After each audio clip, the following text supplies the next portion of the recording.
শহর কেন্দ্রীয় মহরম কমিটির উদ্যোগে রবিবার বড়বাজার মসজিদের পাশে শহরের সমস্ত লাইসেন্স প্রাপ্ত মহরম কমিটিকে নিয়ে একটি গুরুত্বপূর্ণ প্রস্তুতি সভার আয়োজন করা হয়। এই সভায় উপস্থিত ছিলেন বর্ধমান দক্ষিণের বিধায়ক প্রতিনিধি অঞ্জন মুখার্জি, ডক্টর এস.আর. ব্যানার্জি, রতন তিওয়ারি সহ বিভিন্ন বিশিষ্ট ব্যক্তিবর্গ।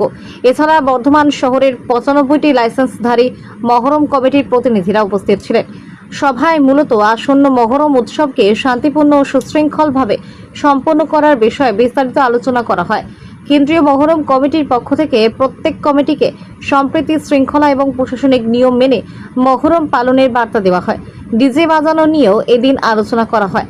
কমিটির পক্ষ থেকে জানানো হয়, প্রশাসনের তরফে এখনো পর্যন্ত এ বিষয়ে কোনো নির্দিষ্ট গাইডলাইন জারি করা হয়নি। প্রশাসন যে নির্দেশিকা দেবে সেই নির্দেশিকা মেনেই প্রত্যেক মহরম কমিটি নিজেদের আয়োজন করবে বলে জানানো হয়েছে। মহরমকে কেন্দ্র করে যাতে কোথাও কোনো অপ্রীতিকর ঘটনা না ঘটে এবং সকলের সহযোগিতার উৎসব শান্তিপূর্ণভাবে সম্পন্ন হয় সেই বিষয়েও বিশেষ গুরুত্ব দেওয়া হয় সভায়। আসুন শুনে নেওয়া যাক কেন্দ্রীয় মহরম কমিটির পক্ষ থেকে সাংবাদিকদের কি জানানো হয়েছে।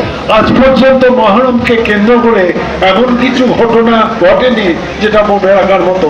ছোটখাটো ঘটনা সব উৎসবেই কম বেশি হয়ে থাকে, কিন্তু সেটা গুরুত্ব দেওয়ার কোনো বিষয় বলে আমি মনে করি না। আগামী 25, 26, 27 তার মধ্যে আমার মহরম শুরু হবে, ফলে আপনাদের সাথে আমরাও আনন্দ উপভোগ করব এই আশা আমরা রাখি। এবং সেনা ভাই আমাকে বারে বারে বলেছে, অঞ্জনদা আপনাকে থাকতে হবে। আমরা নতুন করে থাকার কি আছে, আমি তো প্রথম থেকেই আছি। হায়দার ভাই ছিল, আমার বন্ধু ছিল, আমার সাথে ভীষণ শত্রুতা ছিল। যতবার মহরম হয়েছে অঞ্জন চাঁদা দে, আমার কত তো বলে তুই 2000 তো দিতেই হবে, আমার একটু কমা। এই করে আস্তে আস্তে পরিচিতর মধ্যে দিয়ে আমরা মহরম এতদিন পার করে এসেছি। সুতরাং এবারেও মহরম হবে, সুন্দরভাবে হবে, সবাইকে নিয়ে হবে। সেনা খুব চিন্তিত উদ্বিগ্ন দাদা, কোনো চিন্তিত উদ্বিগ্ন হওয়ার কিছু নেই। আমি আছি, একসাথে থাকবো, সারা রাত থাকবো, চিন্তার কিছু নেই। আমি দেখছিলাম, আমি বিগত 15-20 বছর মহরমতলায় আসিনি। হঠাৎ দেখছি আমি কারা বাড়িতে প্রেসিডেন্ট করে দিচ্ছি, আমি হাঁটছি, দেখছি বুকের ব্যথা হচ্ছে। তারপর দেখছি মোটরসাইকেলের সেই চেন সকেটটা যে পাইপ লাগিয়েছে ঘাড়ে করে ঘুরে বেড়াচ্ছে। আমরা তারপর দেখছি সাইলেন্সের পাইপটা ঘাড়ে করে নিয়ে ঘুরে বেড়াচ্ছে। তবে আপনারা ওই আওয়াজে আপনাদের মানসিক বিকৃতি এসে যাচ্ছে। আপনি আপনার সমাজকে কি দিয়ে যাচ্ছেন, নেক্সট জেনারেশনকে কি দিয়ে যাচ্ছেন? নয় আপনি ইসলামের কোন ফলো করছেন না, বা ইসলামের বিরুদ্ধে যাচ্ছেন। দুটোকে আপনাকে ট্যালি করতে হবে। আপনারা যদি এইটা পালন করে থাকেন, রাস্তায় দাঁড়িয়ে কিন্তু মহরম দেখেছি। কিন্তু একটা কথা বলবো, ওই যে মহরমের যে ঐতিহ্য ছিল, আজকের দিনে সেই ঘাটতিটা আমি ফিল করতে পারি। ঠিক আছে, তা আমরা যাতে ওইটাকে ফিরিয়ে আনতে পারি, যারা সমাজের ভালো ব্যক্তিরা আছে তারা যাতে যুক্ত হতে পারে এই মহরম কমিটির সাথে বা এরকম অনেক সামাজিক অনুষ্ঠানের সাথে, এটা আমরা কিন্তু প্রচেষ্টা। আজকে আমাদের বর্ধমান শহরের যে ঐতিহাসিক মহরম, সেই মহরমকে আমাদের 25-26 তারিখে হবে। সেটাকেই সামনে রেখে আমরা আজকে আমাদের লাইসেন্স হোল্ডার এবং বর্ধমানে বিশিষ্ট মানুষদের আমরা এই সভাকক্ষে ডেকেছিলাম। আমরা বর্ধমান শহর কেন্দ্রীয় মহরম কমিটির তরফ থেকে তাদের আজকে আহ্বান করেছিলাম, তারা সকলে আজকে এসেছিলেন।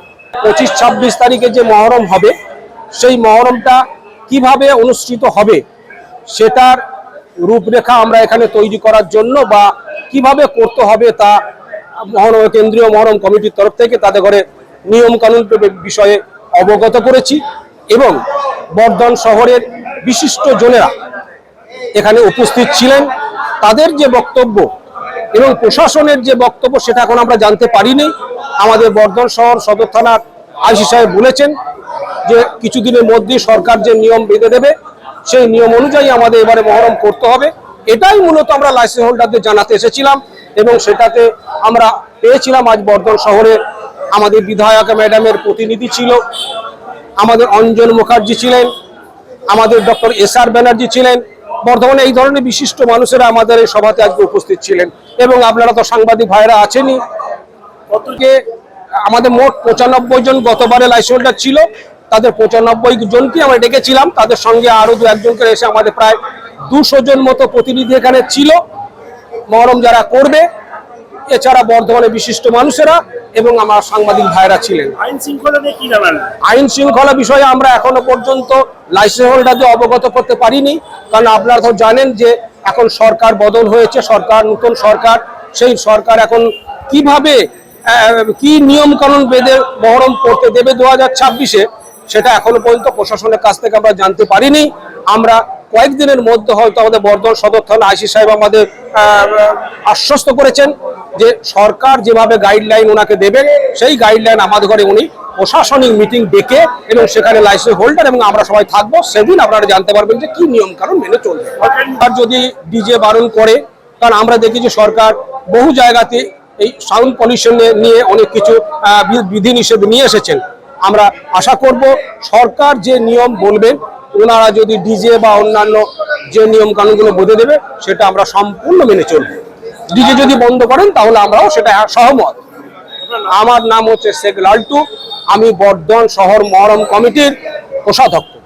যে কমিটি ছিল সেই কমিটির মধ্যে অনেকেই থাকতে চাইনি, তাদের নিজস্ব কারণবশত আমরা কিছুটা পরিবর্তন করতে পেরেছি এবং সেই নতুন কমিটিকে নিয়ে আমরা মহরম সুস্থভাবে বর্তমানে পালন করব এবং সরকারের নিয়ম মেনেই আমরা পালন করব।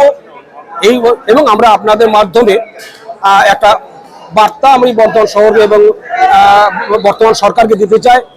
আমার সাংবাদিক বন্ধুদের কাছে আমার অনুরোধ এবং আমার সরকারের কাছে অনুরোধ, আমরা যাতে 2026-এর মহরমকে সুস্থভাবে পরিচালনা করতে পারি, তার জন্য আপনাদের গাইডলাইন এবং আপনাদের নিয়ম আমরা খুব তাড়াতাড়ি যাতে পেতে পারি, তার জন্য আপনাদের মাধ্যমে আমি সরকারকে জানাতে চাই যে আপনারা অন্তত আমাদের গাইডলাইন দিন যে আমরা কিভাবে 2026-এর মহরমকে অনুষ্ঠিত করব। আমরা সম্পূর্ণভাবে সরকারের সঙ্গে একমত।